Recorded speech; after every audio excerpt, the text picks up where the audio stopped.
अच्छे बच्चे कैसे बैठेंगे? आवाज़ें नहीं आ रही हैं। चलिए, आज हम लोग नया अध्याय शुरू कर रहे हैं, अध्याय 4 सर्व समीकाएं। इस अध्याय को बहुत तेजी से करेंगे हम लोग, क्योंकि पीछे से हम बहुत सारी चीजें सीख के आए हैं, कक्षा 7 पे हम लोगों ने की थी। सबसे पहले हम लोग इस पे बात करते हैं कि सर्व समीकाएं होती क्या हैं। तो मैं दो बातें लिख रहा हूं, एक लिखता हूं समीकरण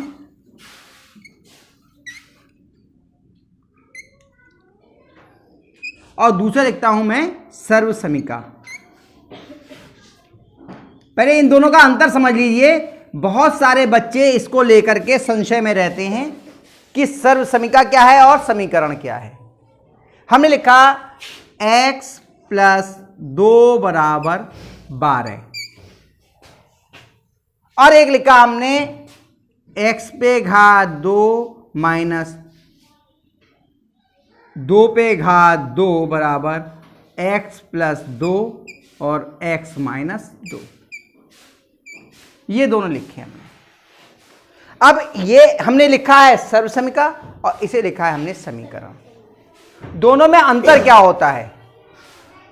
जब समीकरण होती है, दोनों में बराबर का निशान लगाए, देखो इसमें x, इसमें चर क्या है, देखो x, इसमें चर क्या है, x है या नहीं है?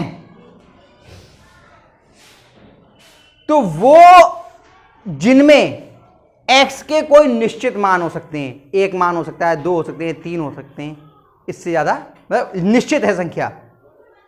हर मान के लिए ये चीज सही नहीं होगी, लेकिन सर्व समीका जो होती है वो x के प्रत्येक मान के लिए, यानी कि चर के प्रत्येक मान के लिए सही होगी। जैसे यहां पे x का मान 0 रखें, x का मान 0 रखें तो x की जगह 0 हो गया। बाएं पक्ष में देखिए,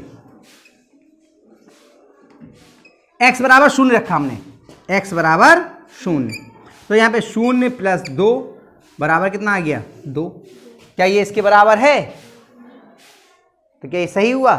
नहीं, यानी x का मान 0 इसमें नहीं चलेगा। इसमें देखिए, तो x का मान 0 रखिए, 0 पे घात 2 माइनस 2 पे घात 2, 0 - 4 बराबर -4। और ये दाएं पक्ष में देखिए, 0 + 2 और 0 - 2 प्लस का 2 गुणा माइनस का 2 बराबर कितना आ जाएगा, -4। देखिए आ गए दोनों बराबर। यानी सर्व समीका में आप चर का कुछ भी मान रखिए, बायां पक्ष और दायां पक्ष आपस में बराबर हो जाएंगे। लेकिन समीकरण में चर के कुछ निश्चित मान होते हैं। जैसे यहां पे x का मान 10 हो सकता है, 10 में 2 जोड़ोगे तो कितना आ जाएगा, 12। इसमें x का प्रत्येक मान या चर का प्रत्येक मान नहीं चल सकता। अंतर समझ में आ गया? इस बात को याद रखना। कई बार लोग आपसे ये पूछ लेते हैं कि सर्व समीका और समीकरण में क्या अंतर है। ये मैंने 7वें में भी आपको समझाने की कोशिश की थी, मैंने फिर बता दिया। अब 8वें में हो, इस साल तो आप निकल जाओगे यहां से, फिर किसी बड़े स्कूल में पढ़ोगे जाकर के, तो यहां पर आप समझ लो कि फिर समझ लीजिए, समीकरण क्या है? जिसमें x के कुछ या चर के कुछ निश्चित मान हो सकते हैं, 2, 4, 6, 8, 10, लेकिन निश्चित होंगे, उससे ज्यादा नहीं हो सकते। कितने निश्चित होंगे वो भी अभी बता दूंगा मैं। और सर्व समीका में चर के कितने भी मान हो सकते हैं, हर मान सही होता है। 0 रख दो, प्लस का रख दो, माइनस का रख दो, कुछ भी पूर्ण संख्या रख दोगे उसके लिए ये सत्य होगी। इसमें कितने मान होते हैं बता दूं, जो चर की सबसे बड़ी घात होगी, चर की सबसे बड़ी घात, उतने ही मान हो सकते हैं। इसमें चर की घात कितनी है, x की घात कितनी है, तो यहां पे x का मान 1 ही हो सकता है। अगर 2 घात होती तो कितनी हो जाती है, 2। 3 घात होती तो यहां पे चर की जितनी घात होगी उतने ही मान हो सकते हैं। ये आपको और नियम बता दिया। तो इससे आप ये भी बता लोगे कि x के कितने मान हो सकते हैं, ये चर के कितने मान हो सकते हैं। x इसलिए बोल रहा हूं क्योंकि यहां पे हमने चर में x का प्रयोग किया है। इतनी बातें समझ में आ गई। समीकरण और सर्व समीका का अंतर समझ में आ गया। ये विषय नहीं था, लेकिन मैंने कहा समझना जरूरी है, क्योंकि पाठ का नाम क्या है, सर्व समीकाएं। मिटा दूं ये, इसकी तो कोई आवश्यकता नहीं है मेरे ख्याल से उतारने की, समझने की बात थी। अब हम लोग कुछ सर्व समीकाएं हम लोग 7वें से सीख के आए हैं, तो उन सर्वसमीकाओं को पहले हम लिखते हैं और फिर इस बार की जो सर्वसमीकाएं हैं उन्हें लिखेंगे। थी a प्लस बी पे घात 2 बराबर क्या होता है, a पे घात 2 प्लस 2ab प्लस b पे घात 2।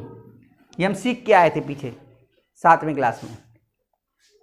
हो सकता है कुछ बच्चे भूल गए हों, कुछ को थोड़ी थोड़ी याद हो, मैंने कहा याद दिला दूं एक बार।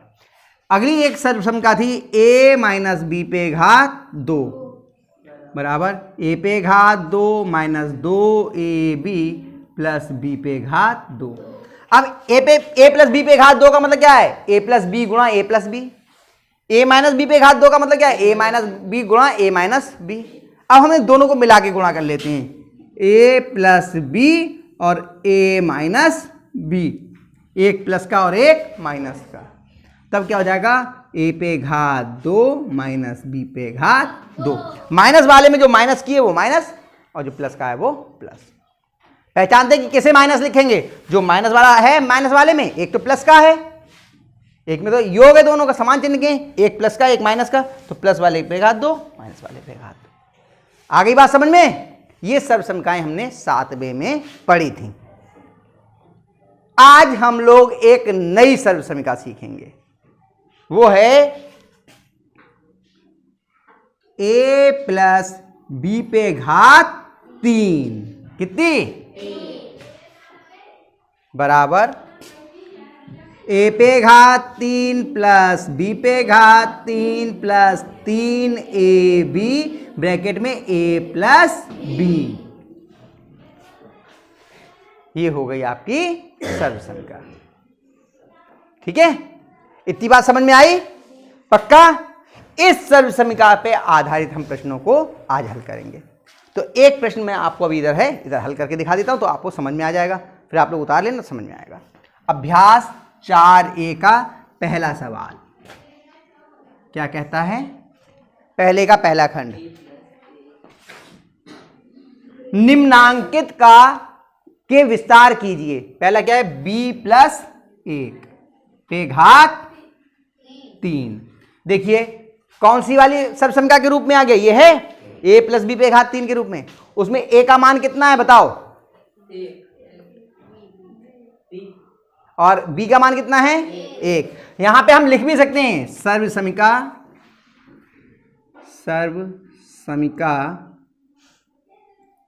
ये लिख लोगे तो आपको याद हो जाएगी। सर्वसमीका a प्लस बी पे घात 3 बराबर a पे घात 3 प्लस b पे घात 3 प्लस 3ab ब्रैकेट में a प्लस b का प्रयोग करने पर। ये मैंने पहले भी आपको कहा था, साथ में मैं बताया था जब सर्वसमीका का प्रयोग कर रहे थे, कि जिस सर्वसमीका का प्रयोग करते हैं उसे लिख देते हैं कि इस सर्वसमीका का प्रयोग करने पर, क्योंकि प्लस के रूप में ना b plus 1 a plus b, a का मान कितना हो गया और b का मान कितना हो गया 1। आया समझ में।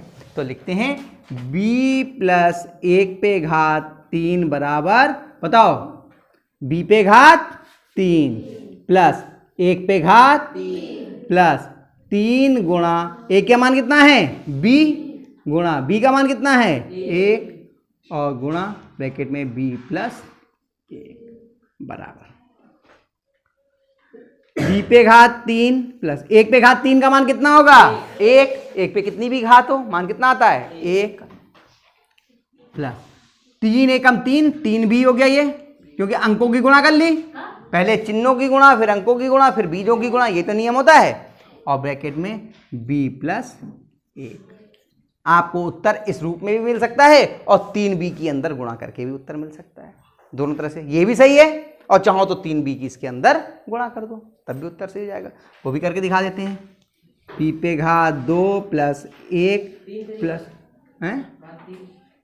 हाँ घात 3, 3b पे घात 2 प्लस 3b की b से गुणा करी 3b पे घात 2 और 3b की 1 से गुणा करी 3b।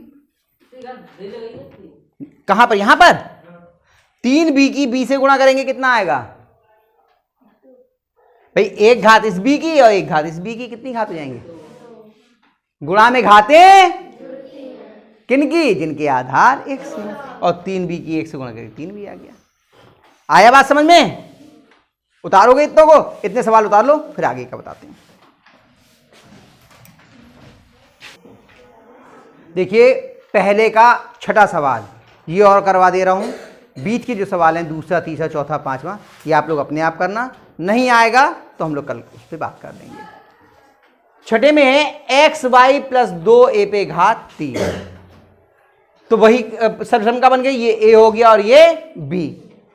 हमने कहा सर्वसम का a प्लस b पे घात 3 बराबर a पे घात 3 प्लस b पे घात 3 प्लस 3ab ब्रैकेट में a प्लस b का प्रयोग करने पर इस सर्वसमका का हम लोग प्रयोग करेंगे।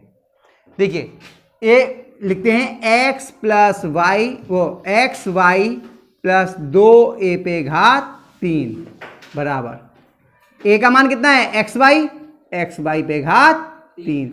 देखिए ब्रैकेट लगा के क्यों लगाइए घात? हाँ, क्योंकि पूरा एक पद की तरह हम प्रयोग कर रहे हैं। अगर बगैर ब्रैकेट के लगाते तो केवल घात y पे रह जाती, x को घात नहीं मिलती। प्लस 2a पे घात 3 गुणा वो सॉरी प्लस 3 गुणा a का मान कितना है? एक्स वाई गुणा b का मान कितना है? 2a और ब्रैकेट में एक्स वाई प्लस 2a। इतनी बात समझ में आ गई? आगे बढ़ते हैं। एक्स वाई पे घात 3, ये 3 घात इसको भी मिलेगी, 3 घात इसे भी मिलेगी। x पे घात 3 y पे घात 3 प्लस 2 पे घात 3 का मान कितना होता है? 2 दूनी 4 दूनी 8 a पे घात 3 प्लस, अब पहले चिन्हों की गुणा तो प्लस ही है क्योंकि सब प्लस के हैं। फिर अंकों की गुणा 3 दूनी 6 एक्स वाई ए और ब्रैकेट में एक्स वाई प्लस 2a। हल हो गया, हो गया। चाहे इतना ही लिखा रहने दो और चाहे इसके अंदर फिर गुणा भी कर लो, वो मर्जी, दोनों तरह का उत्तर आ जाए। नहीं, उसमें आगे पीछे लिख देते हैं क्योंकि हमेशा घातों के घटते हुए क्रम में लिखा जाता है ना। x की घात 3 है, फिर x की घात 2 वाला, फिर 1 वाला, फिर शून्य घात वाला, ऐसे लिखा जाता है। सही है, ये तरीका होता है लिखने का। समझ में आ गया? इसको भी उतार लीजिए, बाकी सवाल आप लोग घर से करके लाना, ठीक है।